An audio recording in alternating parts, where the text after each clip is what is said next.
নিজের নবীকে চিনে না, নবী সম্বন্ধে কোনো ধারণা নাই আমাদের, নবী সম্বন্ধে কোনো ধারণা নাই। দেখি আপনাদের ভিতরে দিল আছে কিনা, একটু টাচ দিয়া দেখি। আল্লাহ সহজ করছেন, আমার বন্ধুকে মানে, আমার বন্ধুর অনুগত্য হও, তাইলে আমার অনুগত্য হবে। আমার বন্ধুকে মানলেই আমার মানা হবে, আর আমি কিচ্ছু চাবো না। বন্ধু পক্ষে তো আমি পক্ষে।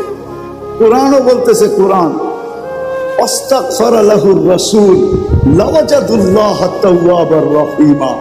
আস্তাগফারুল্লাহ আস্তাগফারা লাহুর রাসূল, আল্লাহর কাছে মাপ চাইলো তো আল্লাহ তার দিকে দেখবে না, বন্ধুর দিকে দেখবে। বন্ধু কি বলে?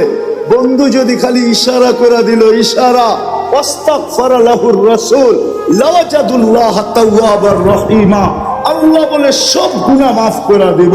তুই কতগুলা করছিস, কি কি করছিস, এটা আমার দেখার বিষয় না। বন্ধু পক্ষে তো আমি পক্ষে।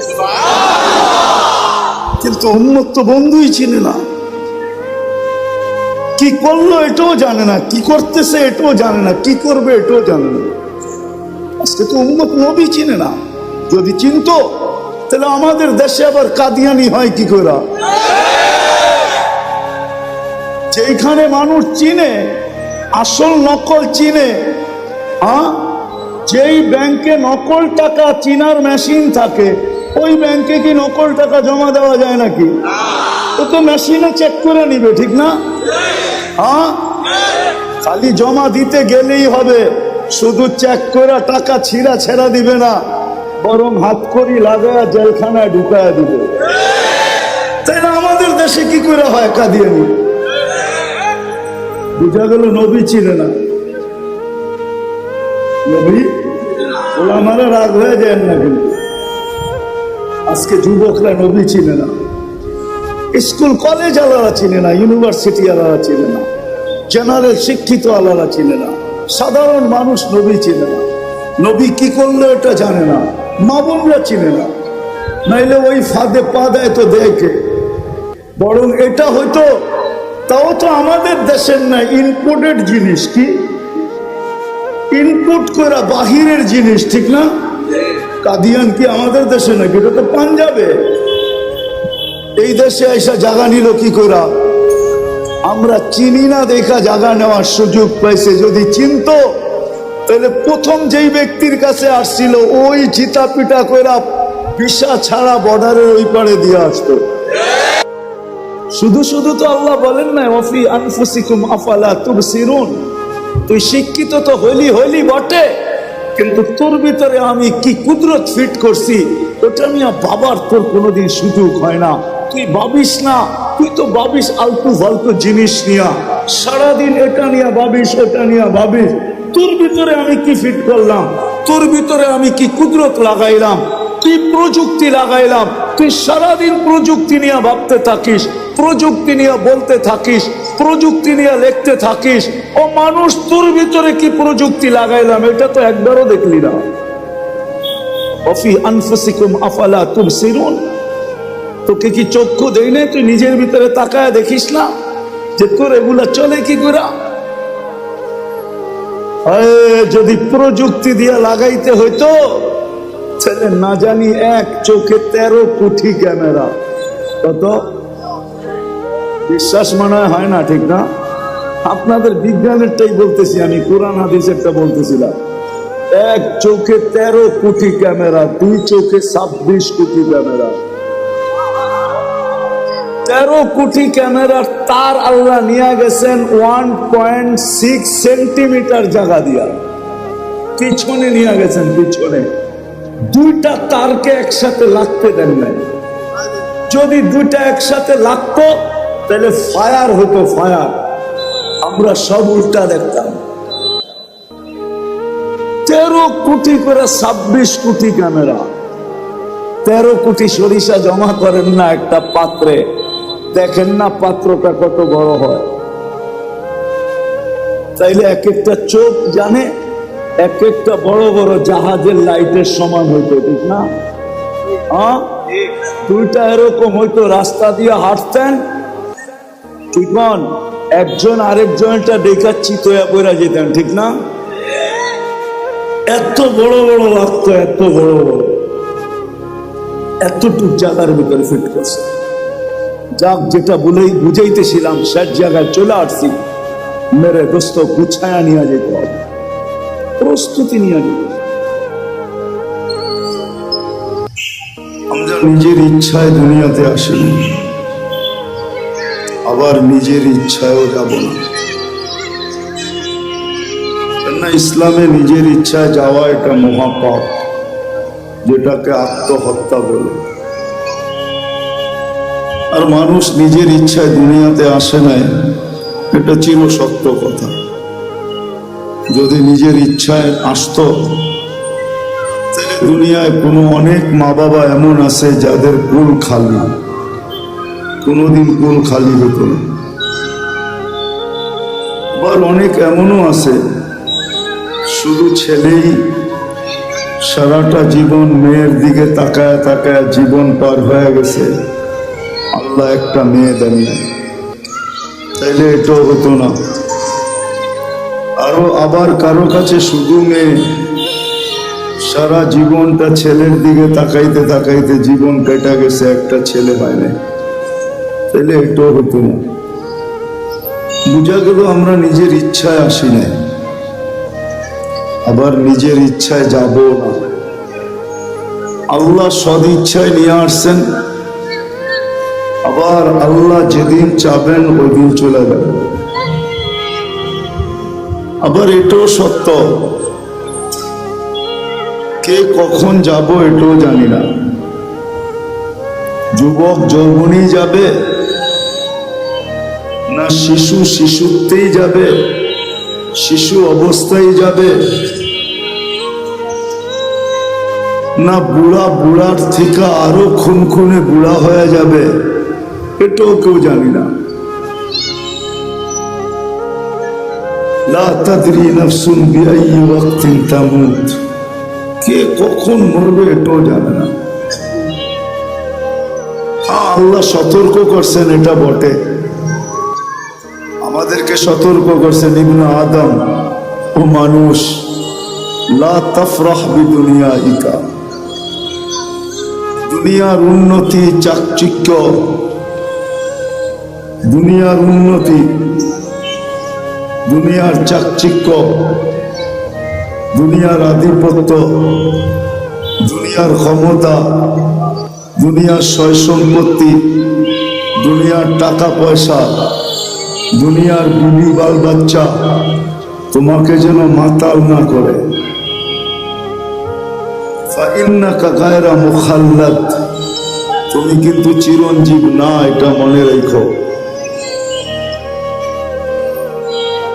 বুঝলে অনেক কিছু, আর না বুঝলে কিছুই না, ভাবলে অনেক বড়। আল্লাহ প্রত্যেককে সতর্ক করছেন, তুমি কিন্তু চিরঞ্জীব না, এটা মাথায় রেখো। যার কাছ থেকে আসছো তার কাছে ফেরত যেতে হবে, যার কাছ থেকে আসছি তার কাছ থেকে আসছি, আবার আল্লাহর কাছেই কিন্তু ফেরত যেতে হবে। থাকার সুযোগ এখানে কারো ছিল না, কারো নাই। যদি থাকার সুযোগ এখানে হতো তাহলে কবির কথা সত্য হতো, আরবি কবির কথা সত্য হতো, লাউ কানাতি দুনিয়া মুখাল্লাদা, দুনিয়া যদি চিরদিন কারো জন্য হতো, মা মাতা মুহাম্মাদা, তাহলে মুহাম্মদুর রাসূলুল্লাহ সাল্লাল্লাহু আলাইহি ওয়াসাল্লাম দুনিয়ার থেকে কোনোদিন যাইতেন না। কেননা সমগ্র সৃষ্টিটা ওনার সুবাদে তৈরি, সব ওনার সুবাদে তৈরি, আমরাও ওনার সুবাদে, আকাশ জমিন সবকিছু ওনার সুবাদে তৈরি।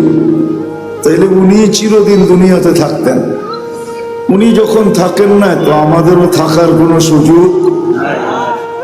কবির কথাই সত্য, আজল নে না ছোরা কেসরা না দারা, उसी से सिकंदर सा फाते भी देहारा, हर एक लेके क्या क्या हसस सुधारा, परा रह गया यही ठाट सारा, তাইলে ইতিহাসের কথাই সত্য হতো। এই সারা দুনিয়ার রাজত্ব 4 ব্যক্তির হাতের মুঠায় ছিল। 4 ব্যক্তির,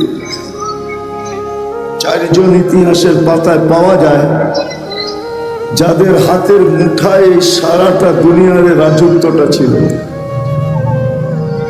কাউকে যদি নাও চিনেন তো একজনকে অবশ্যই চিনবেন, উনি সুলাইমান আলাইহিস সালাম।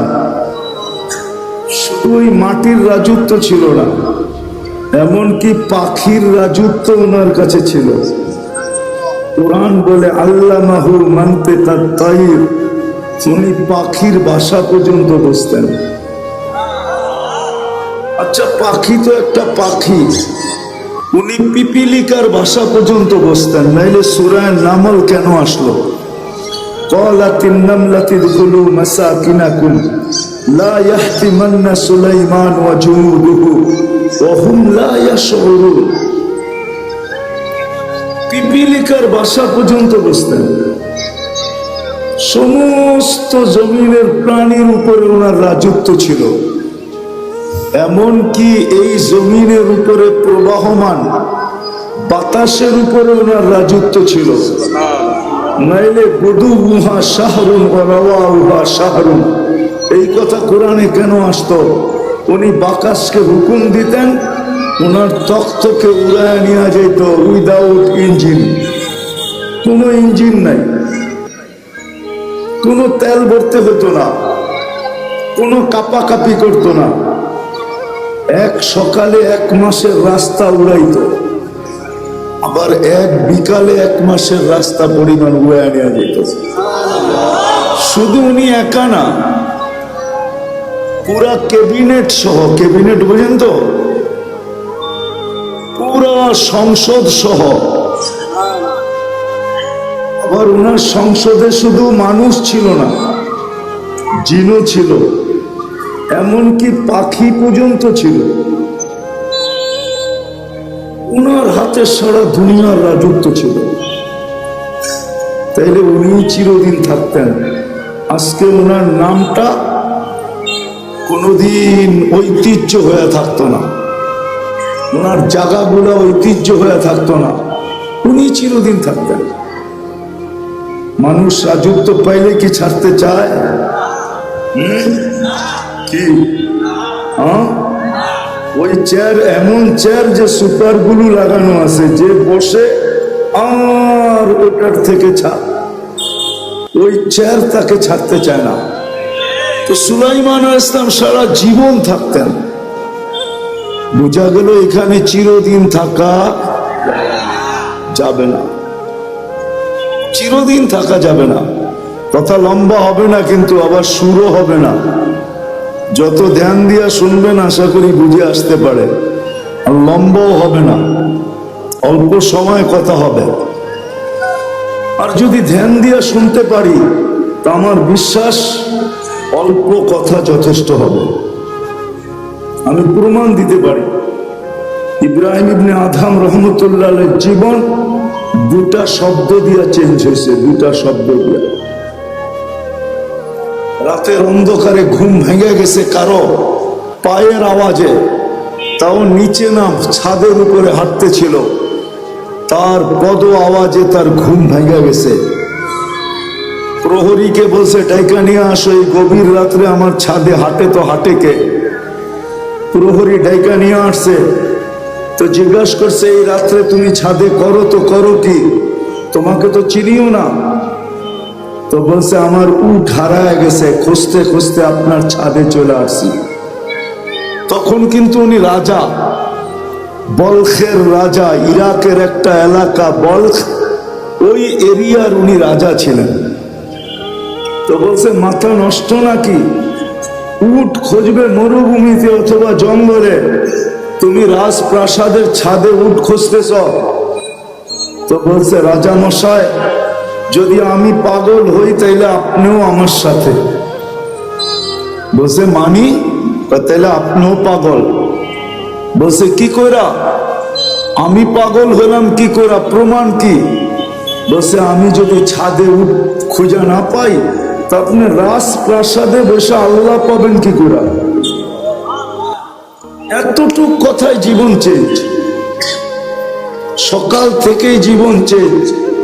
রাজত্ব ছাড়ছেন, ফকিরি গ্রহণ করা আজকে ইব্রাহিম ইবনে আদহাম নাম নিতে দেরি, রহমতুল্লাহ আলাই পড়তে দেরি করে না।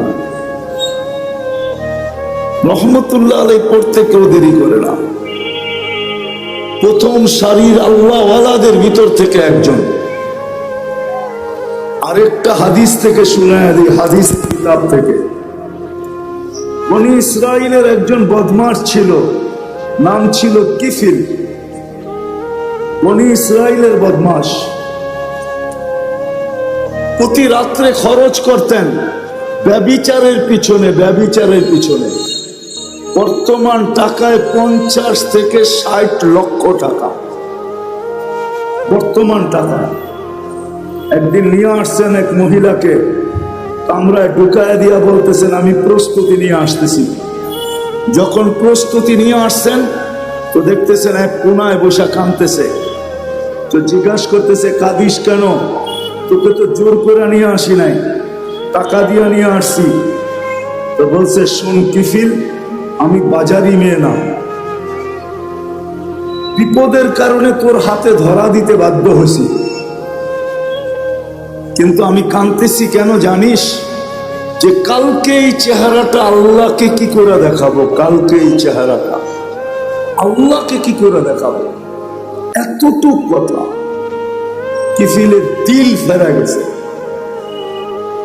পয়সাটা হাতে উঠায় দিয়া বলছে বোন তোর গায়ে হাত দিব না, কিন্তু একটা অনুরোধ করব, আমি তওবা করতেছি, তুই চোখের পানি দিয়ে আল্লাহকে একটু বইলা দে। ওই রাত্রেই কিফিলের মৃত্যু হয়েছে।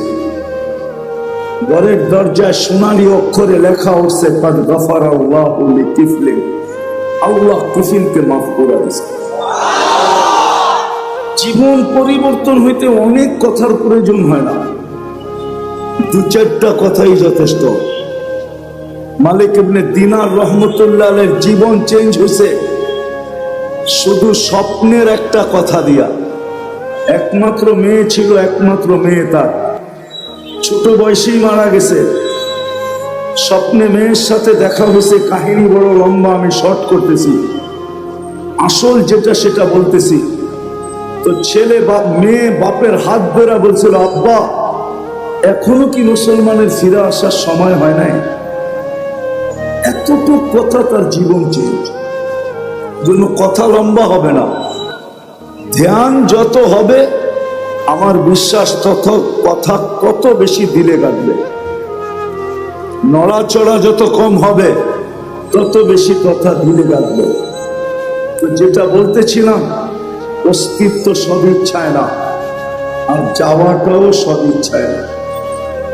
আবার এইখানে চিরদিন থাকাও না, কেউ চিরদিন থাকবে না। দুনিয়া এটার প্রমাণ দিতেছে। ডেলি 4 থেকে 5 লক্ষ মানুষ ডেলি উঠা যেতেছে। আবার আপনি বলবেন তেমন আসতেছে, জন্ম নিতেছে, মানি, কিন্তু একদিন উঠানোটা উপরে হবে, আশাটা কমে আসবে। উঠতে উঠতে একদিন দুনিয়া শূন্য হবে, এটাই সত্য। দুনিয়া শূন্য হবে, নাইলে হাদিসে এই কথা আসতো না। কোন এক পর্বে আল্লাহ মালাকুল মউতকে জিজ্ঞাসা করবে মান বাকিয়া আলা যাহরিল আরদ, জমিনে কে বাকি? মালাকুল মউত বলবে লা আলাল আরদি আহাদ, জমিনে কেউ বাকি নেই। সব টোকায় টোকায় নিয়ে আসছি, কুড়ায় কুড়ায় নিয়ে আসছি, খুঁজা খুঁজা নিয়ে আসছি। আল্লাহ জিজ্ঞাসা করবে আইনাল্লাযীনা কানু ইয়াঈশুনা ফি বুরুজিন মুশাইয়্যিদা, ওরা কোথায়? যারা বড় বড় উঁচা উঁচা দেওয়ালের ভিতরে বাস করত, চতুর্দিকে পাহারা আর পাহারা, টেকনোলজি আর টেকনোলজি, মেশিন আর মেশিন। যারা মৃত্যুকে স্বপ্নেও ভাবত না, ওরা কোথায়? আল্লাহ জানেন। মালাকুল মউত বলবে ওদেরকেও নিয়ে আসছে, কেউ বাকি নেই। হ্যাঁ, বাকি আছে আহলুস সামাওয়াত, আকাশওয়ালারা বাকি। ওয়া আনতাল হাইয়ুল্লাযী লা তামুত, আর আপনি চিরঞ্জীব। আল্লাহ বলবে লাগা আকাশে ঝাড়ু, 7 আকাশে ঝাড়ু দিবে।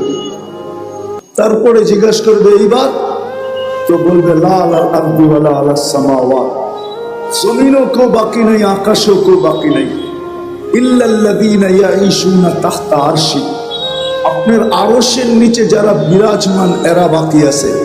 আর আপনি চিরঞ্জীব, আনতাল হাইয়ুল্লাযী লা তামুত, আল্লাহ বলে লাগাও আমার আরশের নিচে ঝাড়ু, ওইখানেও ঝাড়ু লাগাবে।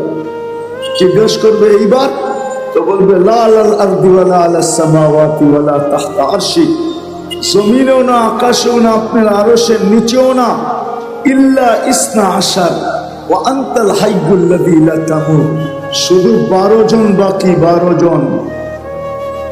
আল্লাহ বলবে নাম বলো, তো বলবে আরবাতু, জিবরিল, মিকাইল, ইসরাফিল, মালাকুল মউত, নাহনু আরবা, আমরা 4 জন, ওয়া সামানিয়াতু মিন হামিলাতি আরশি, আপনার আরশ বহনকারী 8 জন, টোটাল 12 জন বাকি। আল্লাহ বলবে জিবরিল, মিকাইল, ইসরাফিলের মৃত্যু হোক, 3 জন মারা যাবে। এবার জিজ্ঞাসা করবে আল্লাহ এইবার, তো বলবে 9 জন, 8 জন আপনার আরশ বহনকারী আর আমি আর আপনি চিরঞ্জীব। আল্লাহ বলবে ফালিয়ামুত হামিলাতা আরশি, আমার আরশ বহনকারীদেরও মৃত্যু হোক। তারপরে আল্লাহর আগে জিজ্ঞাসা করবে এইবার বলকে, তো বলবে আনা ওয়া আনতাল হাইয়ুল্লাযী লা তামুত, আমি এবং আপনি চিরঞ্জীব। আল্লাহ বলবে ফাতামুত আনতা, এবার তোমার পালা, লিআন্নী কাতাবতুল মাউতা আলা মান তাহতা আরশি, এটাই আমার সিদ্ধান্ত, এটাই সাইনবোর্ডে লেখা আছে, আমার আরশের নিচে যে আছে তাকে মৃত্যুর স্বাদ পান করতে হবে। আল্লাযী হাইলা ইয়ামুত, যে চিরঞ্জীব, ফাহুয়া ফাওকা আরশি, সে আমার আরশের উপরে বিরাজমান। মালাকুল মউতকে আল্লাহ বলবে ফাতামুত, এবার তোমার পালা, তো সায়ুলকি আলাইহি সাকারাতুল মউত, আল্লাহ মৃত্যুর যাতনা ঢালবেন, তো একটা চিৎকার দিবেন, চিৎকার, বিইজ্জাতিকা ওয়া জালালি, তোর ইজ্জত আর জালালের কসম, লাউ আলিমতু সাকরাতাল মউত, যদি সামান্যতম মৃত্যুর যাতনা আমার জানা থাকতো, তো মা কাবাস্তু আরওয়াহাল মুমিনিন, কোন মোমেন মুসলমানকে আমি এত কষ্ট দিয়ে নিয়ে আসতাম না। সত্য এটাই, থাকার সুযোগ কারণে চলে আসছি আসল জায়গায়, নিজেকে গড়া নিয়ে যেতে হবে। দুনিয়ার পরিচয় পরিচিতি চলবে, এটা দুনিয়ার ভিতরে, যালিকা মাতাউল হায়াতিদ দুনিয়া, এটা দুনিয়ার পরিচয় পরিচিতি, এটা দুনিয়ার পরিচয় পরিচিতি। জাআলনাকুম শুউবান ওয়া কাবাইলা লিতাআরাফু, বিভিন্ন বংশে বিভক্ত, বিভিন্ন পেশায় বিভক্ত, এটা দুনিয়ার পরিচয় পরিচিতি। এই জন্য তো আমি বলি, ইচ্ছা করলে আমি দুনিয়ায় সেলিব্রিটি হতে পারি, তাতে কিছু আসে যায় না। দুনিয়ায় বড় আকর্ষণের পাত্র হতে পারে, তাতে কিছু আসে যায় না। দুনিয়ার আকর্ষণের পাত্র সাময়িক। একটু ভালো মতে বুঝি যুবক, যৌবন যতক্ষণ আছে ততক্ষণ তোমার উপরে চোখ উঠতে পারে, আমি মানি। কেউ তোমার জন্য ওড়না গলায় পেঁচাইতে পারে, এটাও মানি। কেউ তোমার জন্য জান দেওয়ার ধমকি দিতে পারে, এটাও মানি। যতক্ষণ যৌবন আছে, যৌবন নাই, তোমার দিকে কেউ চক্ষু উঠায়ও তাকাবে না। বরং তুমি যদি তাকাও তাহলে এক গাদা গালি দিবে তোমাকে, এক গাদা গালি, এক বস্তা গালি দিবে তোমাকে। বলবে বুড়া তো হইলো কিন্তু গাছ বাওয়া ছাড়লো না, বলবে বুড়া তো হইলো কিন্তু খাটাসি অভ্যাসে কোনো গেল না। যৌবন যতক্ষণ আছে ততক্ষণ তোমার ভ্যালু আছে। মালালার কাছে মাল যতক্ষণ আছে ততক্ষণ ভ্যালু আছে। আমরা দেখি, বাংলাদেশেই তো থাকি, পথ যতদিন থাকে তো ফাইল নিয়ে মানুষকে ঘুরাইতে থাকে, জুতাগুলা ক্ষয় করাইতে থাকে, কিন্তু যেদিন রিটায়ার্ড হলো তারপরের দিনই উনি ফাইল নিয়ে এখন টেবিলে টেবিলে ঘুরতেছে। বেলু শেষ, দুনিয়া ওনাকে দেখা হাসতেছে যে আপনি টেবিলে টেবিলে তো এতদিন সবাইকে ঘুরাইতেন, এখন তো দেখি আপনিই ঘুরেন। কলিকরা এখন ওনাকে দেখা মুস্কি মুস্কি হাসে, আর সবাই বলে তুমি ঘুরতে থাকো ফাইল নিয়ে, বহুতকে ঘুরাইছো, এখন তুমি ঘুরা দেখো ঘুরতে কেমন মজা লাগে। সত্য এটাই। সদিচ্ছায় আসি নাই, সদিচ্ছায় যাব না, চিরদিন এইখানে থাকবো না। প্রস্তুতি নিয়ে যেতে হবে, এটাই দাবি, আর কিচ্ছু দাবি না। যিনি অস্তিত্ব দিয়েছেন ওনার দাবি এতটুকু, প্রস্তুতি নিয়ে আসো, নিজেকে তৈরি করে নিয়ে আসো, নিজেকে গুছায়া নিয়ে আসো, এটাই ওনার দাবি, আর কিচ্ছু না। ছোট জীবনটার বিনিময় এটাই দাবি, 60-70 বৎসরের বিনিময়। 60-70 বৎসরও তো না, এই উম্মতের জন্য তো 60-70 বৎসরও না। এই উম্মতকে 70 বৎসর দিয়েও আল্লাহ ভাবছেন যে এটা ভালোবাসার বিপরীতে যায় কিনা। আমি তো এদেরকে ভালোবাসি, 60-70 বৎসরে যদি প্রশ্ন উঠায়া দেয় যে তাইলে আর ভালোবাসা হইল তো হইল কি? 70 বৎসর জীবন দিলেন, 60 বৎসর খাটাইলেন, 70 বৎসর খাটাইলেন, তো ভালোবাসার প্রমাণ হইল তো হইল কি? এই জন্য আল্লাহ 2 পর্বে এই উম্মতের জীবনকে কমায়া দিছেন। প্রথম 15 বৎসর মাফ, বালেগ হওয়া পর্যন্ত মাফ, কুফিয়াল কলম সবই হাত্তা ইয়াবলু, বাচ্চা যতক্ষণ পর্যন্ত বালেগ না হয় কলম তার বিরুদ্ধে যায় না। 15 বৎসর মাফ এই উম্মতের জন্য। রইল আর কতটুকু? এটুকু মনে হয় বেশি খাটা মনে হইতেছে, তা আবার আল্লাহ আবার কমায়া দিছেন। 24 ঘন্টায় যতক্ষণ আমরা ঘুমে থাকি কলম উঠানো থাকে, আমাদের বিরুদ্ধে যায় না, এটাও মাপ। এই ছোট জীবনটা দিছেন ঘুরে যাওয়ার জন্য। এই জন্যই তো যে লেখছে বড় সুন্দর লেখছে, তারপরেও যদি গড়তে না পারলো তাহলে ওর চেয়ে বড় হতভাগা কেউ নাই, ওর চেয়ে বড় কপাল পোড়া কেউ নাই, ওর চেয়ে বড় হতভাগা কেউ নাই, ওর চেয়ে বড় কপাল পোড়া কেউ নাই। কোরআনও এটাই বলে, কুতিলাল ইনসানু মা আকফারা, মানুষ তোকে অকৃতজ্ঞতা ডুবায়া দিল, তুই অকৃতজ্ঞ হলি তো হলি কি করা? তোর থেকে বেশি তো চাই নাই আমি। 60 বৎসর দিলেও তো 2 পর্বে লম্বা একটা সময় কনসিডার করছি, মাফ করে দিছি, সময়টা তোর বিরুদ্ধে যাবে না, ছোট্ট একটু সময় তোর কাছে থেকে যাবে, এটাও কাজে লাগাইলি না। আরে মানুষ, তোর চেয়ে বড় অকৃতজ্ঞ তো কেউ নাই। কুরআন বলে কুতিলাল ইনসানু মা আকফারা, ও মানুষ তোর চেয়ে বড় অকৃতজ্ঞ তো কেউ নাই, তো কেউ নাই। কুরআন আবারও চিৎকার দেয়, মা গররাকা বিরাব্বিকাল কারীম, যে আল্লাহ দয়ার ভান্ডারের দরজা পুরাটা খুলে দিল, এই উম্মতের উপরে ভান্ডারটা পুরা ঢাইলা দিল, ওই আল্লাহর থেকে তুই দূরে সরলি তো সরলি কি করে? বিমুখ হলি তো হলি কি করে? এই জন্যই তো এক হাদিসে পাওয়া যায়, যুবক যৌবনে থাইকা, পুরুষ পুরুষত্বে থাইকা, নারী নারীত্বে থাইকা, পদালা পদে থাইকা, আধিপত্যওয়ালা আধিপত্যে থাইকা, সম্পত্তিওয়ালা সম্পত্তি পাওয়ার পরে, মেইলওয়ালা মেইল পাওয়ার পরে, ফ্যাক্টরিওয়ালা ফ্যাক্টরি পাওয়ার পরে, হাটওয়ালা হাট পাওয়ার পরে, বাজারওয়ালা বাজার পাওয়ার পরে, রোডওয়ালা রোড পাওয়ার পরে, ঘাটওয়ালা ঘাট পাওয়ার পরে, প্রত্যেক ব্যক্তি পাওয়ার পরে যখন আল্লাহর থেকে ভুলা যায়, আল্লাহর থেকে দূরে সরে, তো আল্লাহ জিজ্ঞাসা করে কাছের থেকে আয়সা, হাল ওয়াজাদতা আজওয়াদা মিন্নি, আমার চেয়ে বড় দাতার সন্ধান কি তোর কাছে আছে? বলেন আছে নাকি? কর্ম ছাড়া বেতন কে দিবে? আছে কেউ দেওয়ার?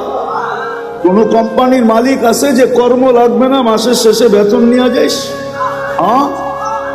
দুনিয়ার রীতিনীতি তো উল্টা, যতটুকু খাটায় অতটুকু তো দেয় না, ঠিক না? যত কম দিয়া পারে, ঠিক না? খাটাবে 12 ঘন্টা, বেতন দিবে 6 ঘন্টা, ঠিক না? খাটাবে 18 ঘন্টা, বেতন দিবে 8 ঘন্টা, ঠিক না? এটাই তো দুনিয়ার রীতি। আল্লাহ তো সব ফিরিয়ে দিতেছে। অক্সিজেন কে দেয়?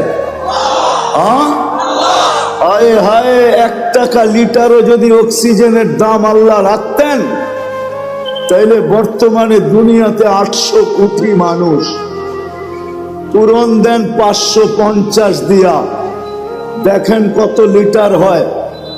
1 টাকা যদি পার লিটার হতো, তাহলে আমাদেরকে ডেলি 550 লিটার অক্সিজেনের জন্য 550 টাকা দিতে হতো। যদি পার শ্বাসে 1 পয়সা হইতো, 1 পয়সা, এটা দিয়া ভাবেন, এটা দিয়া যুবক পায়ে হাত রেখা বলি, এটা দিয়া ভাবো, হইতে পারে বিবেকের পর্দা খুলতে পারে। আর যদি না খুললো, তাহলে দুনিয়ার জীবনটা কেটে যাবে। কোন প্রতিরোধ করার কোনো মেশিন আসে নাই যে দুনিয়ার জীবনের গতির উপরে প্রতিরোধ তৈরি করবে, বাধাগ্রস্ত করবে। কোনো মেশিন আসে নাই। এই গতিকে রোধ করবে, আমাদের জীবনের যাত্রার গতিকে রোধ করবে। আপনি বসে আছেন, যাত্রা কিন্তু চলমান। আপনি ঘুমায় আছেন, যাত্রা কিন্তু চলমান। আপনি বেহুশ আছেন, তারপরও যাত্রা চলমান। আখিরাতের যাত্রা কিন্তু থাইমা নাই। দুনিয়ায় কোনো মেশিন আসে নাই যে প্রতিরোধ করবে, কোনো পাওয়ার ব্যাংক আসে নাই ভৈরা রেখা দিবে। বিদ্যুৎ ভৈরা রাখা যায়, জীবন ভৈরা রাখা যায় না, কেটে যাবে এটা। এই জন্য একটু ভালো মতে বুঝি, ভালো মতে বুঝি। শ্বাসের উপরে যদি বিল ধরতেন, তাইলে 1 পয়সা, 1 শ্বাস 1 পয়সা, তাইলে ডেলি 1600 টাকা বিল দিতে হইতো। 1600 টাকা, বিশ্বাস হয় না? 1,60,000 পয়সায় 1600 টাকা হয়। 1,60,000 বার শ্বাস প্রশ্বাস নেই।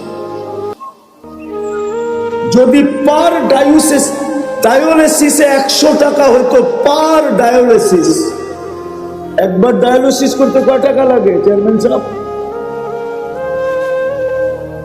কত? আরে আমি 4 থেকে 4,500 টাকা লাগে। 3,000 ভালো জায়গায় করাইলে 4,500 টাকা। আর যদি আরেকটা আছে গণস্বাস্থ্যতে করাইলে 1200-1300 টাকা লাগে। আচ্ছা 1000 টাকা ধরলাম। আল্লাহ যদি পার ডায়ালিসিসে 100 টাকা নিতেন, 100, তো ডেলি 3600 টাকা ডায়ালিসিসে দিতে হতো। আল্লাহ কুদরত দ্বারা আমাদেরকে সুস্থ রাখার জন্য ডেলি 36 বার ডায়ালিসিস করে, 36 বার। একটা প্রযুক্তি বলতেছি, একটা প্রযুক্তি। এই ময়দান যথেষ্ট হতো না যদি একটা প্রযুক্তি লাগানো হতো। একটা প্রযুক্তি যেটা আমাদের শরীরের ভিতরে চলমান। আমাদের শরীরের ভিতরে ডেঙ্গু জ্বর এত বিপজ্জনক কেন? এটা তো জ্বরই, জ্বর তো চিরাচরিত ছিল, এটা এত বিপজ্জনক কেন? কি কারণে জানেন? আরে বলতে পারবেন? কেননা আমাদের একটা রক্তের ব্লাড সেল আছে, এটা হলো হোয়াইট ব্লাড সেল। ডেঙ্গু জ্বর হইতে দেরি, হোয়াইট ব্লাড সেল দ্রুত গতিতে নিচে নামতে দেরি করে না। যদি 10,000 15,000-এ চলে আসে, এটার কমসে কম 1.5 লাখ থাকতে হবে, উপরে 4.5 লাখ। 1.5 লাখের নিচে আসলেই ডাক্তার সারাদিন দেখতে থাকবে যে কত কমতেছে। যদি 10-15-তে চলে আসলো, তো ডাক্তার বলবে এইবার রক্ত দেন। যদি রক্ত দিয়ে উপরে না উঠলো, তো ডাক্তারও হাত ধুয়ে বসে যাবে যে মনে হয় আর বাঁচানো যাবে না। এরকম 2টা ব্লাড সেল আছে আমাদের শরীরে, একটা হলো হোয়াইট, একটা হলো রেড। একটাকে বলে লাল, একটাকে বলে সাদা। এই 2টাকে কন্ট্রোল করার জন্য যদি প্রযুক্তি ব্যবহার হতো, তাহলে এই ময়দান বড় মেশিন লাগতো।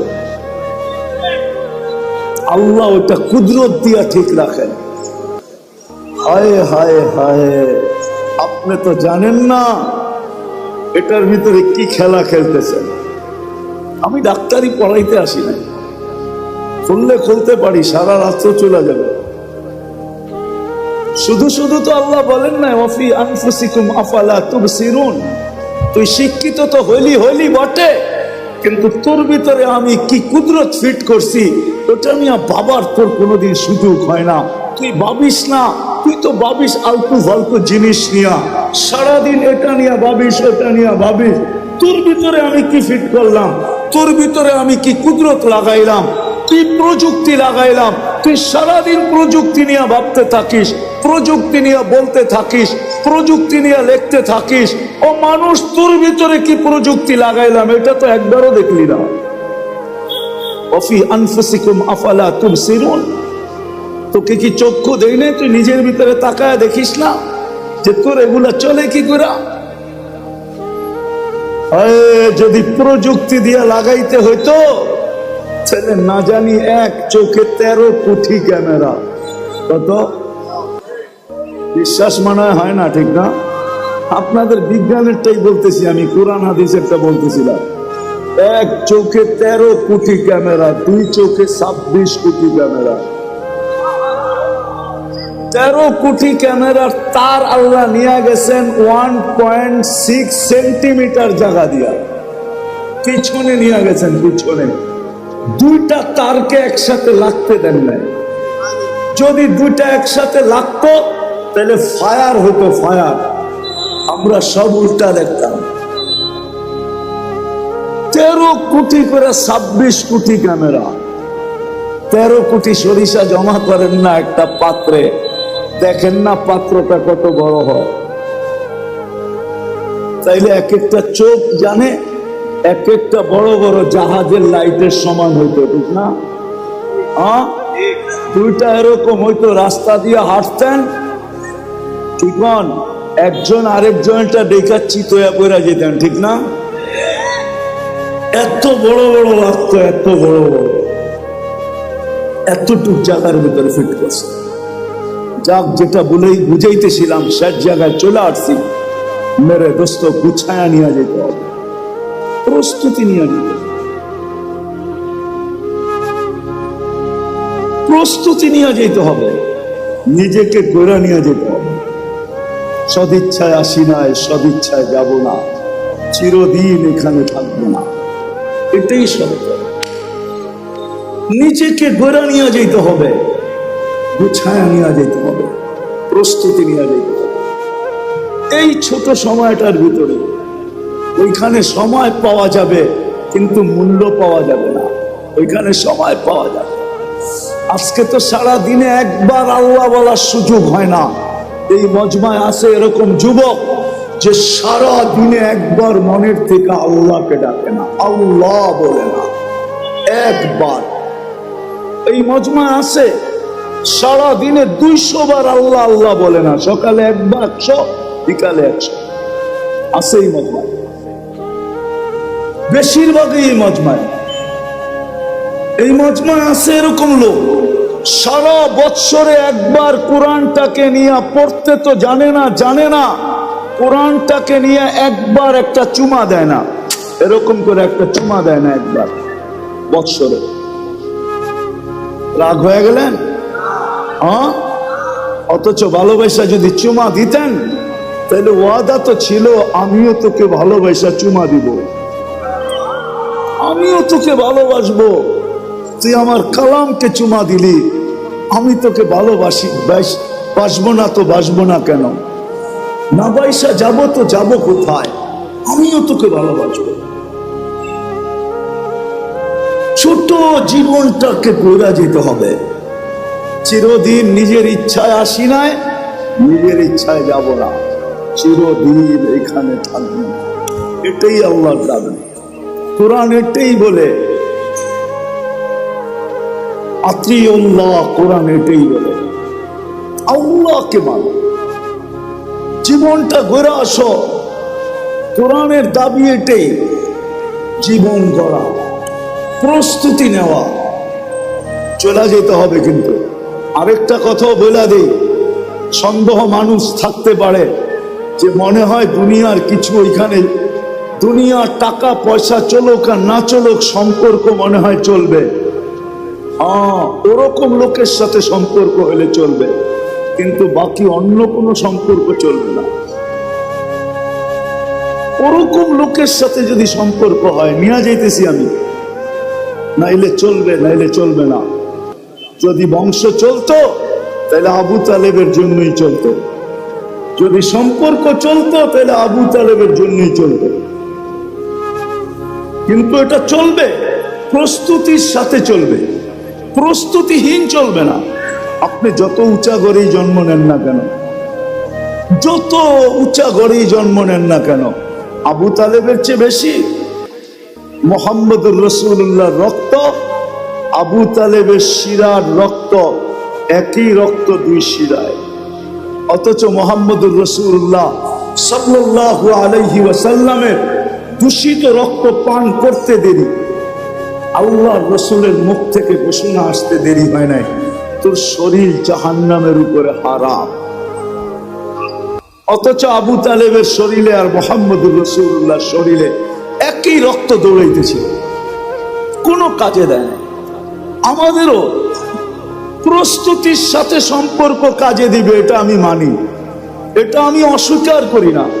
প্রস্তুতির সাথে সম্পর্ক কাজে দিবে, নাহলে কোরআন কেন বলবে, কোরআন কেন বলবে, কোরআন কেন বলবে যে তোমাদের পরিবার পরিজনকে তোমাদের সাথে মিলায় দেবে, ওয়ালহাকনা বিহিম যুররিয়াতাহুম, প্রস্তুতির সাথে চলবে, ওয়ালহাকনা বিহিম যুররিয়াতাহুম চলবে। এজন্য আল্লাহর দাবি হলো প্রস্তুতি নিয়ে যেতে হবে। রাজি? ইনশাআল্লাহ না মনের থেকে না মুখের থেকে? প্রতিজ্ঞা? বিলকুল। দেখি কে কে প্রস্তুতি নিতে রাজি।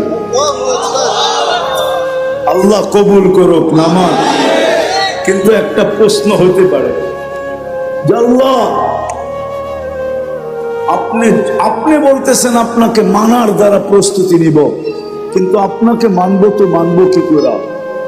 চোখে তো আপনাকে দেখা যায় না, কানে তো আপনার কথা শোনা যায় না, ধ্যান ধারণায় তো আপনাকে আনা যায় না, ধ্যান ধারণায় তো আনা যায় না, বর্ণনা দিয়ে তো শেষ করা যায় না।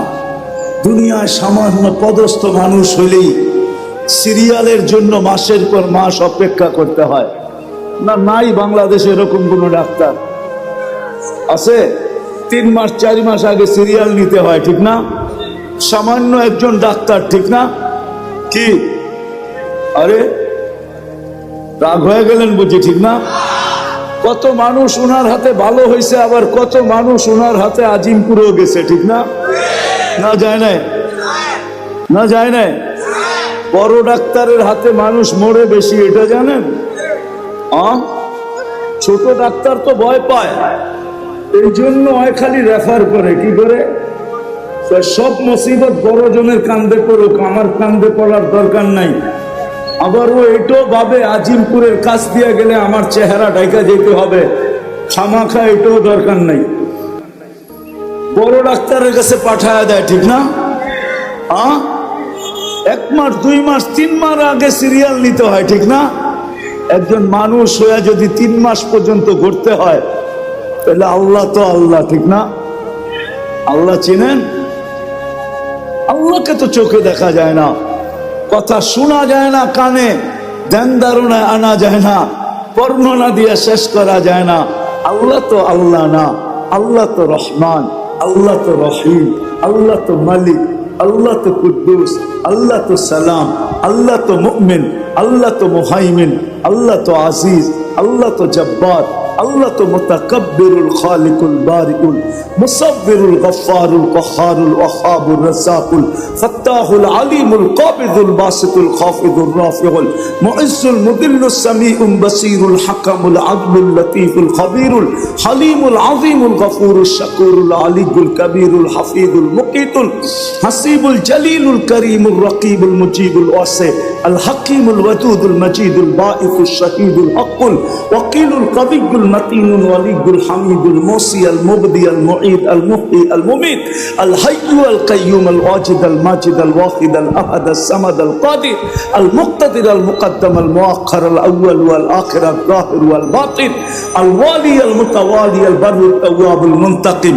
আল আফু আল রাউফ মালিক আল মুলক যাল জালালি ওয়াল ইকরাম المقسط والجامع والغني والمغني المانع الضار النافع النور الهادي البديع والباقي الوارث والرشيد الصبور جل جلاله الله تو 99 পদের মালিক যার পদের শুরু নেই শেষ নাই তাকে পাবো তো পাবো কি করে পাইলেই জীবন গড়া হবে গোছানো হবে পাবো তো পাবো কি করে তো আল্লাহ বলতেছে আতিউর রাসূল মেনে নিলাম দাবি ফিরায় নিলাম প্রশ্ন যখন উঠা গেছে জানি না উলামা একমত হবে কিনা আমার তাখায়ুল বলে আল্লাহ দাবি ফিরায় নিলেন তারপরেই বললেন আতিউর রাসূল আমার বন্ধুকে মানলেই হবে আমার বন্ধুকে আরেক জায়গায় কোরআনে বলছে মান আতা আর রাসূল ফাকাত আমার বন্ধুকে মানলো তো আমাকে মানলো আমার বন্ধুকে মানো বন্ধুকে মানলেই হবে সম্মেলন তো এদিকের জন্য ওদিকে যাইতেও পারতেছি না আজকে তো উম্মত বন্ধুকে চিনে না নিজের নবীকে চিনে না নবী সম্বন্ধে কোনো ধারণা নাই আমাদের নবী সম্বন্ধে কোনো ধারণা নাই দেখি আপনাদের ভিতরে দিল আছে কিনা একটু টাচ দিয়া দেখি আল্লাহ সহজ করছেন আমার বন্ধুকে মানবে আমার বন্ধুর অনুগত্য হও তাইলে আমার অনুগত্য হবে আমার বন্ধুকে মানলেই আমার মানা হবে আর আমি কিচ্ছু চাবো না বন্ধু পক্ষে তো আমি পক্ষে কোরআনও বলতেছে কোরআন আস্তাগফারা লাহুর রাসূল লাওয়াজাদুল্লাহ তাওয়াবার রহিমা আস্তাগফারুল্লাহ আস্তাগফারা লাহুর রাসূল আল্লাহর কাছে মাপ চাইলো তো আল্লাহ তার দিকে দেখবে না বন্ধুর দিকে দেখবে বন্ধু কি বলে বন্ধু যদি খালি ইশারা করে দিল ইশারা আস্তাগফারা লাহুর রাসূল লাওয়াজাদুল্লাহ তাওয়াবার রহিমা আল্লাহ বলে সব গুনাহ মাফ করে দিব তুই কতগুলা করছিস কি কি করছিস এটা আমার দেখার বিষয় না বন্ধু পক্ষে তো আমি পক্ষে কিন্তু উম্মত তো বন্ধুই চিনে না কি করলো এটাও জানে না কি করতেছে এটাও জানে না কি করবে এটাও জানে না আজকে তো উম্মত নবী চিনে না যদি চিনতো তাহলে আমাদের দেশে আবার কাদিয়ানি হয় কি করে যেখানে মানুষ চিনে আসল নকল চিনে যেই ব্যাংকে নকল টাকা চিনার মেশিন থাকে ওই ব্যাংকে কি নকল টাকা জমা দেওয়া যায় নাকি ও তো মেশিনে চেক করে নিবে ঠিক না খালি জমা দিতে গেলেই হবে শুধু চেক করে টাকা ছিঁড়া ছেড়া দিবে না বরং হাত করি লাগায় জেলখানায় ঢুকায়া দিবে তাই না আমাদের দেশে কি করে হয় কাদিয়ানি বুঝা গেল নবী চিনে না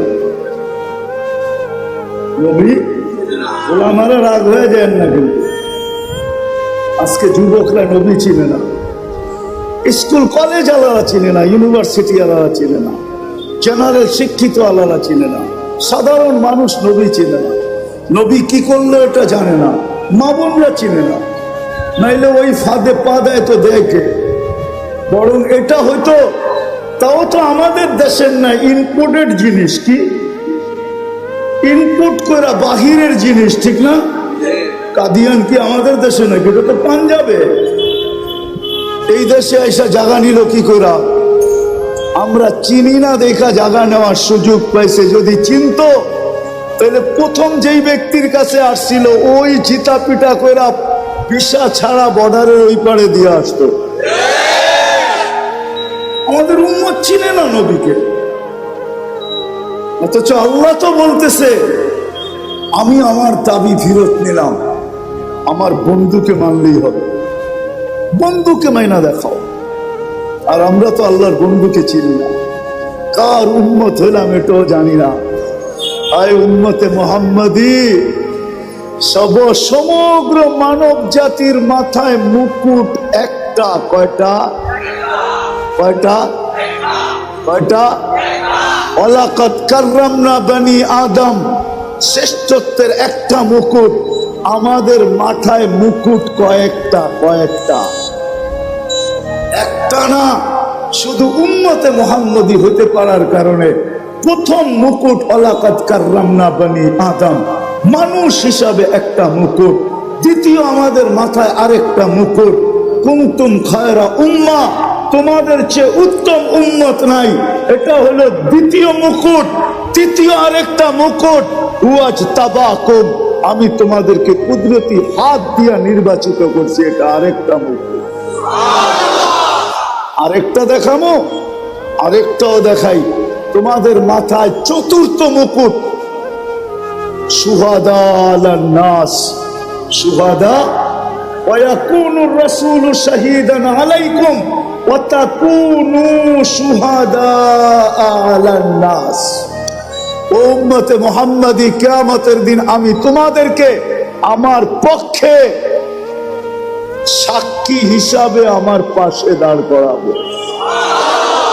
এই উম্মত সমস্ত উম্মতের উপরে সাক্ষী হবে। বলেন সাক্ষী আর আসামি এক জায়গায় দাঁড়ায়? তাইলে বোঝা গেল আমরা কিয়ামতের মাঠে ইনশাআল্লাহ দাঁড়াবো না, আমরা তো আল্লাহর পাশে দাঁড়াবো। জালালউদ্দিন সুয়ুতী রহমতুল্লাহ আলাইহি লেখছেন, আমরা আরশের পাশে স্টেজ হবে, স্টেজ, আমরা ওই স্টেজে দাঁড়াবো। অনেক সময় পার হয়ে যাবে যদি আমি মুকুট দেখাইতে থাকি আপনাদের। উম্মত হওয়ার কারণে যে মুকুট বুঝে দেখি আজকে দিলের ভিতরে দিল আছে কিনা, বুকের ভিতরে দিল আছে কিনা, লাগে কিনা, দুই একটা শুনায়া দেখি। ওই রসুলকে মানার জন্য হয় হয় যিনি সারা জীবন চোখের পানি কোনোদিন ঝরা থামান নাই, যার চোখের পানি উম্মতের জন্য থামে নাই।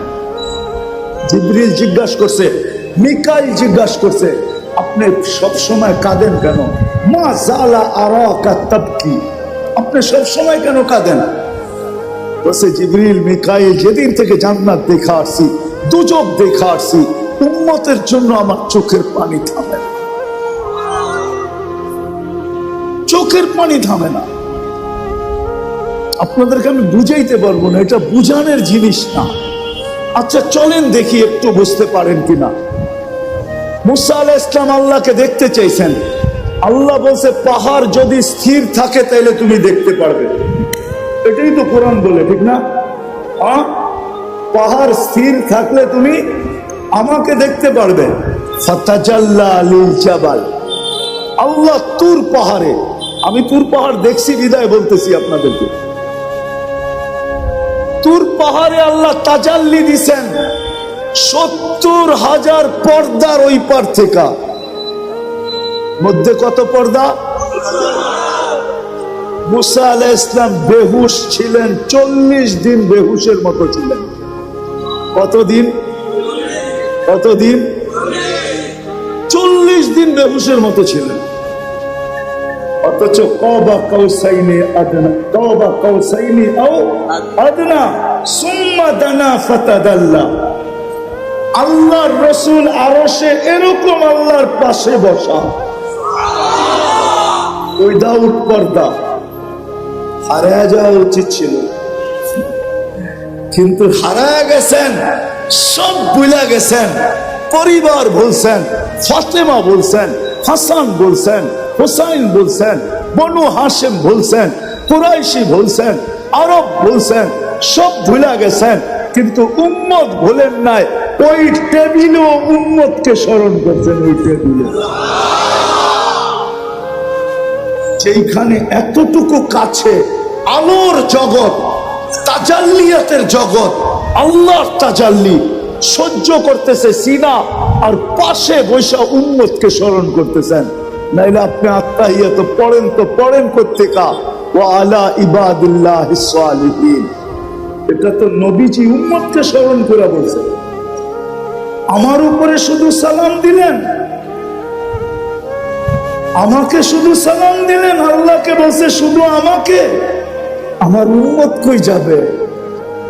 তো আল্লাহ জিজ্ঞাসা করছে, বন্ধু এইখানে উম্মত? আমার তাখাইয়ুল যে এইখানে উম্মত না উঠলে তো উঠবে কোন জায়গায়? এই টেবিলে যদি উম্মত না উঠলো তাহলে কোথায় উঠবে? এরকম কাছে হব তো আর হব কখন? এত নৈকট্য পাবো তো পাবো কখন?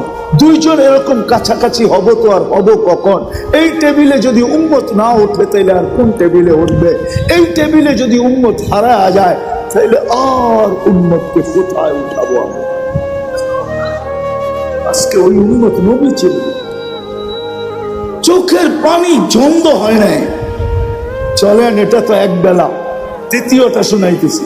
যখন দুনিয়ার থেকে বিদায় নিতেছেন তখন 9 ঘর ক্ষুধার্ত, 9 ফ্যামিলি, নিচে কয়েক দিনের ক্ষুধার্ত, হাসান হুসাইন ক্ষুধার্ত, আলী ফাতেমা ক্ষুধার্ত, ঘরে এতটুকু তেল পর্যন্ত নাই যে বাতি জ্বালায়া রাত্রে অন্ধকার দূর করবে, এতটুকু তেলও নাই। আম্মা জান বলতেছে যদি থাকতো তাহলে খিদা নিবারণের জন্য তেলটা আগে পান করে নিতাম, এতটুকু খিদার ধারণা ছিল। ওই সময় চোখে পানি। জিবরিল জিজ্ঞাসা করছে, কেন কাঁদেন? আতাবকি ওয়া আনতা ইলা রফিকিল আলা, আপনি এখনো কাঁদেন? এখনই তো আল্লাহর সান্নিধ্যে চলে যাবেন, এখন কান্না কেন? তো বলছে জিবরিল, ফামান লিবাদি লিউম্মতি, কান্না এই জন্য যে আমার পরে আমার উম্মতকে কে দেখা রাখবে। এই উম্মত আজকে নবী ছিলেন। একজন যুবক তো এখানে হবে না, তোমাদের পায়ে হাত রাখি। আজ পর্যন্ত কত জিবি তোমরা খরচ করছো? প্রতি মাসে তো আনলিমিটেড খরচ করো, কেননা প্রত্যেকের ঘরে ওয়াইফাই আছে। আজ পর্যন্ত কোনদিন নবীর শান, যে আমাদের নবী কে, ওনার পরিচয় কোনদিন গুগলে সার্চ দিয়ে দেখছো? যে একটু দেখি, একটু দেখি। ওনার পক্ষে না হইলে তো কিয়ামতের দিন পার হওয়া যাবে না।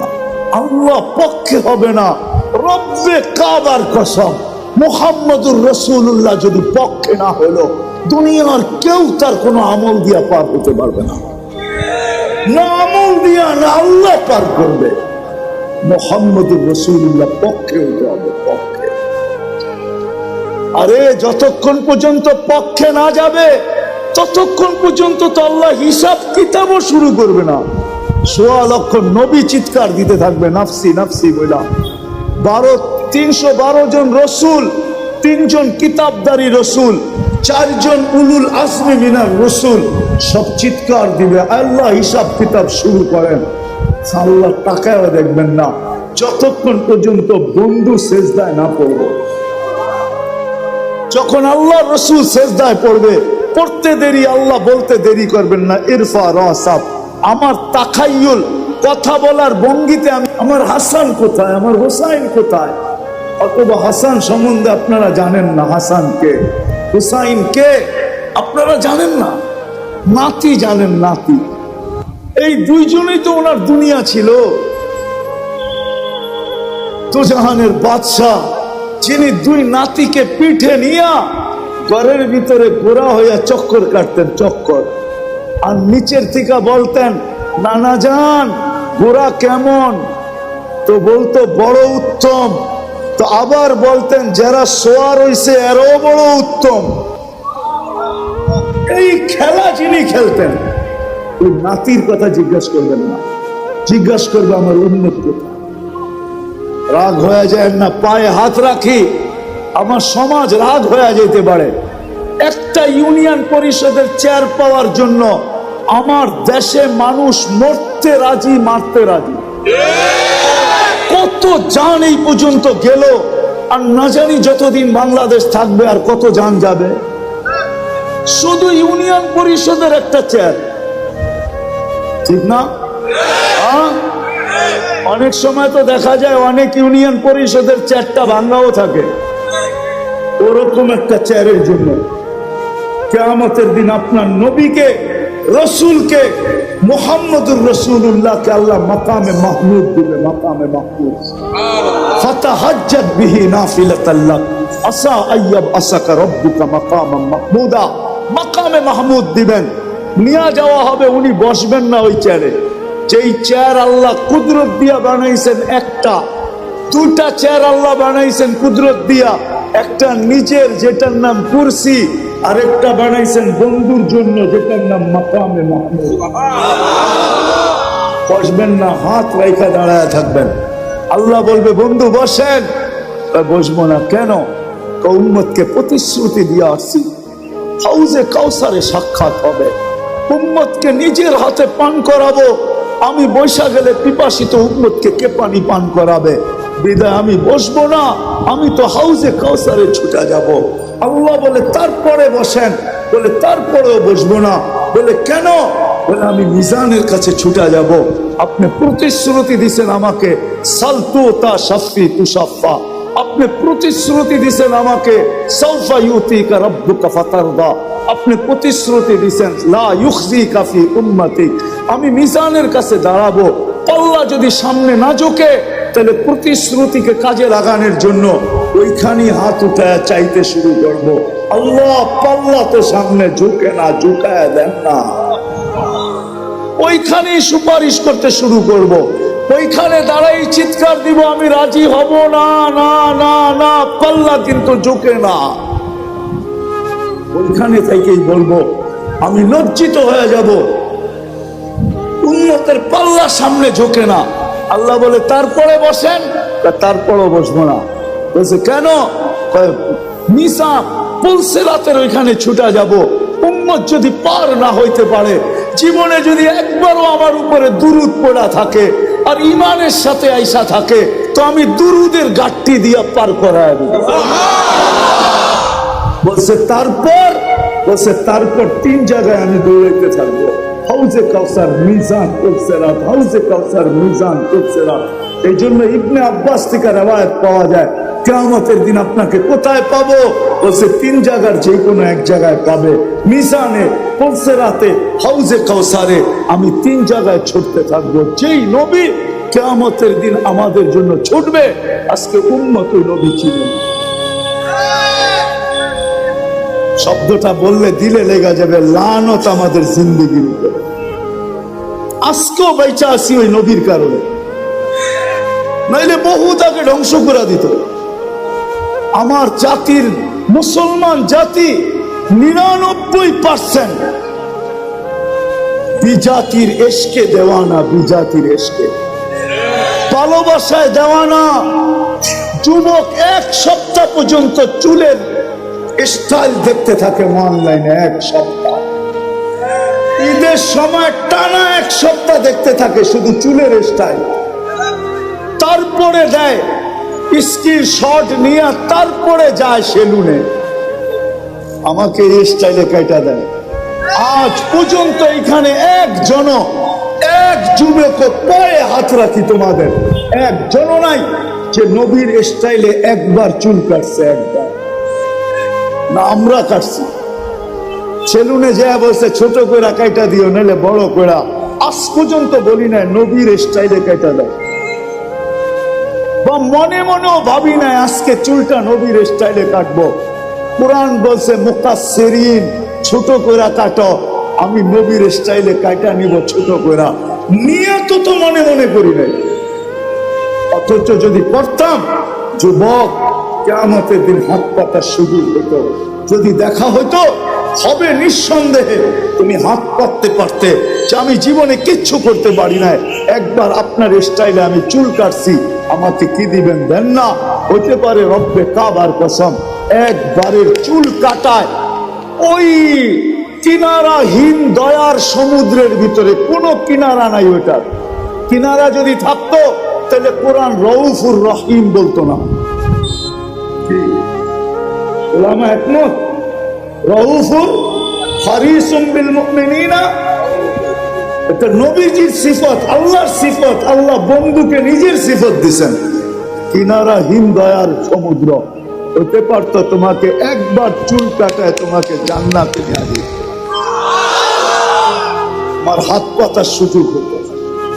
আমি তো সারা বাংলাদেশে চিৎকার দেই, আজ পর্যন্ত তো একটা মেসেজ পাইলাম না যে কোনো মা বোন জীবনের প্রথম সাজ যেটা হয় আর কি, সাজ, বাসর ঘরের সাজ, আজ পর্যন্ত আমার এই লাল সবুজের পরিধির ভিতর থেকে আজকে 3-4 বছর চিল্লাইতেছি, কোথাও থেকে একটা মেসেজ পাই নাই যে কোনো মা বোন এই মেসেজ পাঠাইছে যে আমার বাসর ঘরের সাজটা ফাতেমার মতো ছিল।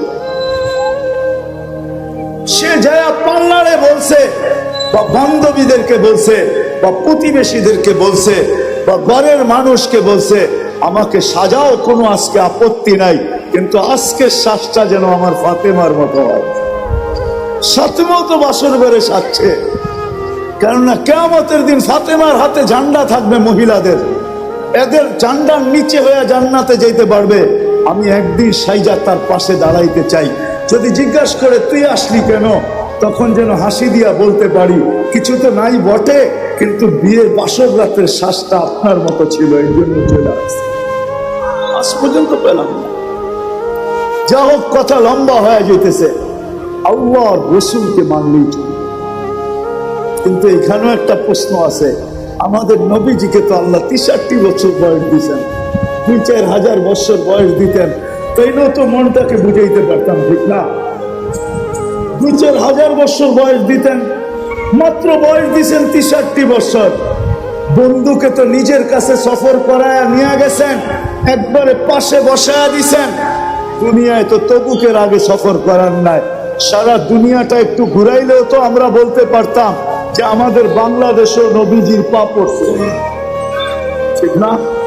সারা দুনিয়াটা তো ঘুরাইলেন না। 63 বছর বয়সে বন্ধুকে উঠায় নিয়ে গেলেন। এখন মানবো তো মানবো কাকে? কোরআন আমাদেরকে দিক দেখায়, ওয়া উলুল আমরি মিনকুম ওয়া আওরাসনাল কিতাবাল্লাযীনা ইসতাফাইনা মিন ইবাদিনা। কিয়ামতের সকাল পর্যন্ত আল্লাহ বন্ধুর উত্তরসূরি রাখবেন, আল্লাহর উত্তরসূরি রাখবেন। যাদেরকে আল্লাহ নির্বাচিত করে উত্তরসূরি বানাইছেন তাদেরকে কিয়ামতের সকাল পর্যন্ত রাখবেন। নবীজির উত্তরসূরি কিয়ামতের সকাল পর্যন্ত থাকবে। যারা হক্কানি উলামা এবং আল্লাহওয়ালা, এরা হলেন নবীর উত্তরসূরি, এরা কিয়ামতের সকাল পর্যন্ত থাকবে। হুকুম আসছে, এদের কাছে আমাদের জীবনী আদর্শ সুরক্ষিত থাকবে। আল্লাহ রসুলের আদর্শ কিয়ামতের সকাল পর্যন্ত এই সমস্ত হক্কানি উলামাদের কাছে সুরক্ষিত আছে। এই জন্যই এরা আজকে এই আয়োজন করছেন আপনাদের কাছে নবীর ওই আদর্শকে পৌঁছানোর জন্য। এই জন্যই উলামারা কুরবানি দিতেছেন। তাহলে আমি তো বলি, বলেন আপনাদের ইউনিয়নের নাম কি? কি? আমদিয়া, হ্যাঁ ঠিক না? ইউনিয়নের ভিতরে সবচেয়ে কোন ইমামের বেতন আছে 30,000 টাকা? 25, 20, 15, এটা মনে হয় আছে, 15 আছে, ঠিক না? হ্যাঁ, আচ্ছা না, 15 মাইনা নিলাম, কিছু বাদ দেন, 15 আছে, ঠিক না? কিন্তু আমদিয়াতে যদি অটো চালায় কয় টাকা কামানো যায়? কত? 20-25 হাজার, ঠিক না? মাইনা নিলাম 20,000, তাহলে 15,000-এর থেকেও 5,000 বেশি হলো 20,000, ঠিক না? হ্যাঁ, তাহলে হুজুররা অটো চালায় না কেন? অটো চালাইতে কি আমেরিকার থেকে প্রশিক্ষণ নিয়ে আসতে হয়, না ঢাকা ইউনিভার্সিটির ডিগ্রি থাকতে হয়? কোনটা? একটাও না, খালি কিনা নামলেই হয়, ঠিক না? কয়েকদিন একটু ধাক্কা ধুক্কা খাইবো, তারপরে ঠিক হয়ে যাবো, ঠিক না? এটাই তো। তাহলে হুজুররা কেন চালায় না বলেন? মাল তো সবার কাছেই প্রিয়, ঠিক না? হ্যাঁ হ্যাঁ, উনি কেন 15,000-এ বয়ে আছে, উনি কেন 10,000-এ বয়ে আছে, উনি কেন 7,000-এ বসে আছে, উনি কেন 8,000-এ বসে আছে? কেন? আমাকে যুক্তি দিয়া বুঝান। আমার কাছে দলিল লাগবে না, যুক্তি দিলেই হবে। বুঝান কেন? ওনার কি সংসার নাই? ওনার কি বিবি বাল বাচ্চা নাই? বরং আমাদের চেয়ে ওনাদের বাচ্চা কাচ্চা বেশি, ঠিক না? আমরা তো কই দুইটা হইলেই কি, আমরা তো কই দুইয়ের বেশি নিয়েন না, মায়ের স্বাস্থ্য ভাঙেন না, ঠিক না? ওনারা তো কয় আল্লাহ যত দেয় দেখ, ঠিক না? কারো 7টা 8টা ডজনও আছে, ঠিক না? কি কন? তারপরে 7,000 8,000-এ পড়ে আছে কেন? মাথা নষ্ট? তাহলে তো ওনার পিছে নামাজও হবে না, পাবনা নিয়ে যেতে হবে। কেন? দায়িত্ব কাঁধে, এই জন্য পড়ে আছে। দায়িত্ব কাঁধে, কাঁধে দায়িত্ব। দিলের ভিতরে ওই ব্যথা, ওই ভয় যে যদি ছেড়া চলে গেলাম, উম্মতকে দেখলাম না, তাইলে কালকে কিয়ামতের চেহারা কিভাবে দেখাবো? দায়িত্ব কাঁধে, দিলে ভয়, চোখের সামনে জান্নাত ঝলঝল ঝলঝল করে, চোখের সামনে জান্নাত, এই জন্য 8,000 টাকা করে আছে। তো যেটা বুঝাইতেছিলাম, জীবনটা নিজ ইচ্ছায় আছি নাই, নিজ ইচ্ছায় যাব না, চিরদিন থাকবো না, এই জীবনটা গড়া যেতে হবে। করার জন্য আল্লাহ কিয়ামতের সকাল পর্যন্ত উলামাদেরকে নির্বাচিত করছেন, আল্লাহ ওয়ালাদেরকে নির্বাচিত করছেন। এরা আল্লাহর পক্ষ থেকে নির্বাচিত। যদি গড়তে চাই তাহলে এদের সাথে নিজেকে সংযুক্ত করতে হবে। যে যত এদের পিছনে চলবে, এদের কথা এদের কাছে জিজ্ঞাসা করা চলবে, এদের কথা মাইনা চলবে, তত বেশি তার জীবন গড়তে থাকবে, যত বেশি সম্পর্ক গড়বে। আজকে যতটুকু গড়ুক আর না গড়ুক, কালকে কিন্তু গড়বে, এটাতে কোনো সন্দেহ নাই। কেননা এই উম্মতকে আল্লাহ ডাইরেক্ট জাহান্নামে পাঠাবে না, সিদ্ধান্ত হইলেও পাঠাবে না, এক জায়গায় জমা করাবে, যেখান দিয়ে এই উম্মতের ওলামারা জান্নাতে যাবে। যখন ওইখানে পৌঁছবে, আল্লাহ বলবে যে যাকে চিনো ধরো। এরা কিন্তু সুপারিশকারী, সুপারিশ করতে দেরি, আমি মঞ্জুর করতে দেরি করব না। তখন সবাই ওলামাকে ধরবে। তখন ওলামাদের আওয়ামের জন্য আজকেও এদের দিলে ব্যথা আছে, যদিও বুঝাইতে পারি না, বুঝে না, কিন্তু কালকে বুঝবে, ব্যথা এদের উঠবে। এরা আল্লাহকে বলবে, আল্লাহ আমাদের এলাকার, আমাদের ইউনিয়নের, থানার পরিচিত, এদেরকে না দিলে আমরাও জান্নাতে যাব না। আল্লাহর রহমত জোশে উঠবে। তখন আল্লাহ বলবে যে যাকে নিতে চাও নিয়ে যাও। এই জন্যই তো আমি বড় জোর দিয়া বলি, আমার জাতি যদি ওলামাদের পিছনে চলতো, ওলামাদের সাথে চলতো, তাইলে বর্তমানে বাংলাদেশে যেই কজন ওলামা আছে আর যেই কজন মুসলমান আছে, আমাদের বাগে মাত্র ৭৭ জন করে পড়ে। কয়জন? কয়জন? একজন ওলামা নিয়ে যাবে 400 জন। কয়জন? যাদের উপরে জাহান্নাম ওয়াজিব, এমন লোকদেরকে 400 জন নিয়ে যাবে।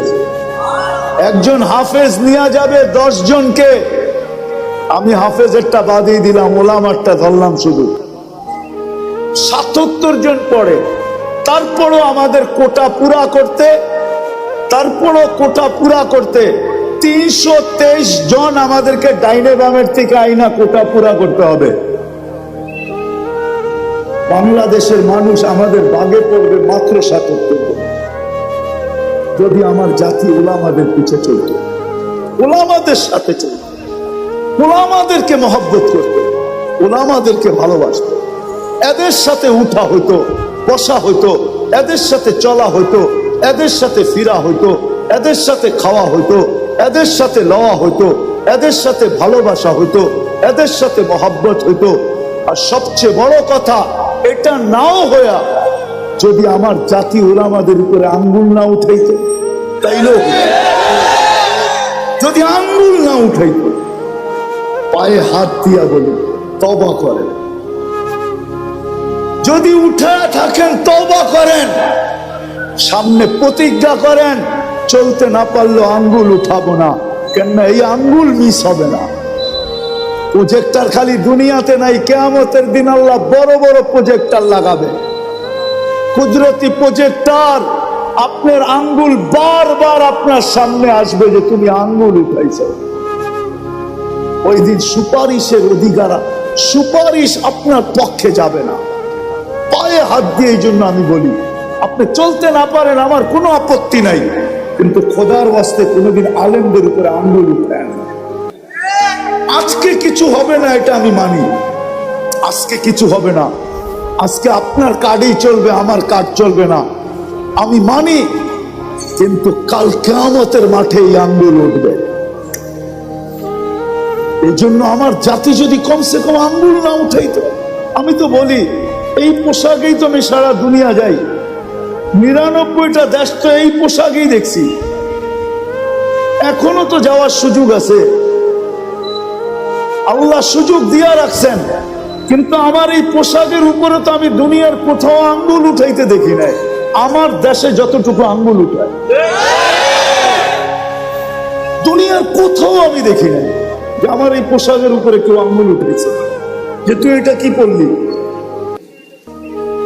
বরং আমি তো বলবো আমার এই টুপিটা সারা দুনিয়ায় যতগুলা প্রশংসা কুড়াইছে, আজ পর্যন্ত মনে হয় কোন ব্যক্তির সাফারি কোট, দামি দামি ব্লেজার আজ পর্যন্ত এর অর্ধেকও কুড়াইতে পারে না। অর্ধেক কি, 1/4 না। আমি তো স্টেজে বসে বলতেছি, যত এয়ারপোর্টে টুপি দেখা বলছে your cap is very nice, তো টুপিটা তো বড় সুন্দর। মুসলমানের তো টুপি দেখি, তোরটা তো অন্যরকম, এই ব্র্যান্ড তুই পাইলি কই? আজ পর্যন্ত টুপি যতটুকু কুড়াইছে। এই জন্য আপনাদের পায়ে হাত রেখা বলি, জীবন গড়া যেতে হবে, কাটায় গেলে চলবে না। এই জন্য আসেন, আসেন, 2-3টা কথা বলবো। আসেন, প্রথমে যা গেছে গেছে, এটার জন্য তওবা করুন। রাজি? তাইলে হাত উঠায় বলি আল্লাহ তওবা করলাম। দ্বিতীয়, আজকের থেকে হক্কানি আলেম আল্লাহ ওয়ালাদের সাথে চলবো। তৃতীয়, আজকের থেকে কখনো নামাজ ছাড়বো না। চতুর্থ, বর্তমান প্রেক্ষাপটে ইসরায়েল ফিলিস্তিনের দিকে তাকায়া বর্তমান প্রেক্ষাপটে আমরা প্রতিবাদ করতেছি, এতটুকু যথেষ্ট না। আমরা প্রতিবাদ প্রতিরোধ করতে পারতেছি না, প্রতিবাদ করতেছি, এতটুকু যথেষ্ট না। প্রতিরোধ ওরা করতেছে, যেখানে গাজায় আছে ওরা প্রতিরোধ করতেছে, আমরা কি করতেছি? প্রতিবাদ করতেছি, এতটুকু যথেষ্ট না। আরো 2টা কাজ আমাদের করতে হবে, তাইলে যদি সম্পূর্ণ হয়। ডোজ পরিপূর্ণ হইলে তারপরে ওষুধ কাজ করে। আরো 2টা কাজ আমাদের করতে হবে, যদিও এখানে একজনও নাই। আজকে 2 সপ্তাহের উপরে চলছে গাজার সাথে ইহুদিদের সাথে যুদ্ধ, আমরা প্রতিবাদী করে যেতেছি, ঠিক না? আজকে এই মজমায় কয়জন আছে যে আমি এই প্রথম দিন থেকে আজ পর্যন্ত ডেইলি এদের জন্য 2 রাকাত নফল নামাজ পড়তেছি? আমি ওলামাদের পায়ে হাত রেখা বলবো, ওলামাও নাই যে ডেইলি আমি 2 রাকাত নফল করতেছি। অথচ আল্লাহর হুকুম ছিল আস্তাইনু বিসসবরি ওয়াস সালাহ, আমার কাছে সাহায্য চাও নামাজের মাধ্যমে। বিদায় আপনাদের পায়ে হাত রেখা বলবো, প্রতিবাদ যত খুশি করেন, আমার কোনো আপত্তি নাই, আমি এটার বিরুদ্ধে না, পক্ষে। কিন্তু সাথে সাথে বলবো, আজকের থেকে যতদিন পর্যন্ত এটা মীমাংসা না হয়, আমরা ডেইলি 2 রাকাত সালাতুল হাজত পড়ব। কে কে পড়বেন দেখি? দ্বিতীয় শেষ, এটা 5ম নম্বর, শেষ হাদিসে আছে as-সাদকাতু তারুদ্দুল বালা, সমস্ত বিপদ সদকা দ্বারা দূরীভূত হয়।